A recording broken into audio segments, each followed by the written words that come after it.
من اجمل وصفات الدوناتس اللي شفتها وعجبتني وهي الوصفه اللي قدامكم دي، عملتها شيف هبه ابو الخير، وبصراحه شكلها في منتهى الجمال. والجميل في الموضوع بقى ان هي مخبوزه مش مقليه، فعشان كده اتحمست وقلت لازم اجربها واشوف طعمها عامل ازاي. فتحمسوا معايا ويلا بينا نبدا الفيديو بتاعنا. اول خطوه هنقول بسم الله، وهنحتاج كوبايه الا ربع حليب دافي، وهنضيف ربع كوبايه سكر، معلقه صغيره خميره، وبعد التقليب هنضيف 3 كوبايات دقيق، نص معلقه صغيره ملح، وهنضيف بيضه. ودلوقتي هنقول بسم الله ونعجن في العجان او بايدينا.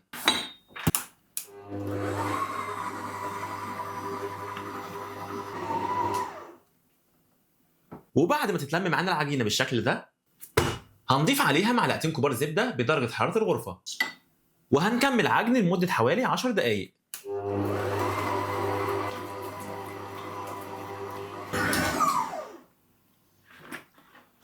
وبعد ما تتلم معانا العجينه ناعمه وطريه وما بتلزقش بالشكل ده، دلوقتي هنغطيها ونسيبها تتخمر في مكان دافي لمده 30 دقيقه. وبعد مرور 30 دقيقه على تخمير العجينه، كل اللي هنعمله ببساطه هنقطعها على شكل كور صغيره باي حجم احنا عايزينه. وبعد التقطيع هنبدا نكورها ونحطها في اي صينيه متوفره عندنا. وهو ده كده الشكل المطلوب. واهم خطوه نسيب مسافه بين كل قطعه والتانيه.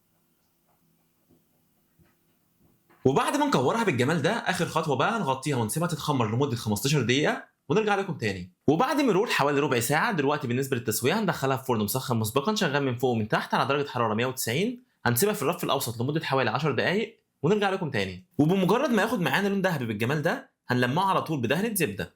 وطبعا بمجرد ما نطلعه من الفرن هنلاحظ ان هو ناشف، لكن هنسيبه لحد ما يبرد وهيبقى طري معانا. وبمجرد ما يبدا يبرد هنلاحظ ان هو بقى طري، وهنبدا نفرغه من الجنب بالطريقه دي.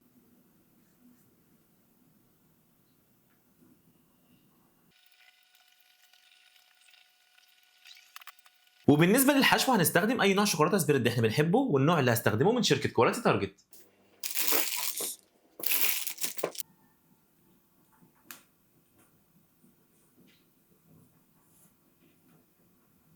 وبعد ما حشينا باقي الكميه كده، كل اللي عليك تقول بسم الله وتبدا تاكل.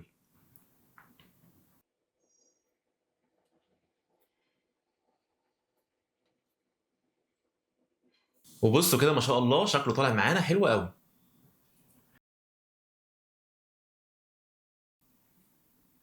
ويلا بينا دلوقتي ندوق ونشوف الطعم عامل ازاي. بسم الله.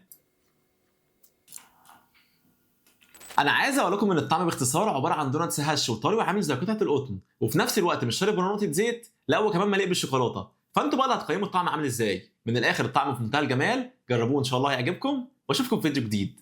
سلام.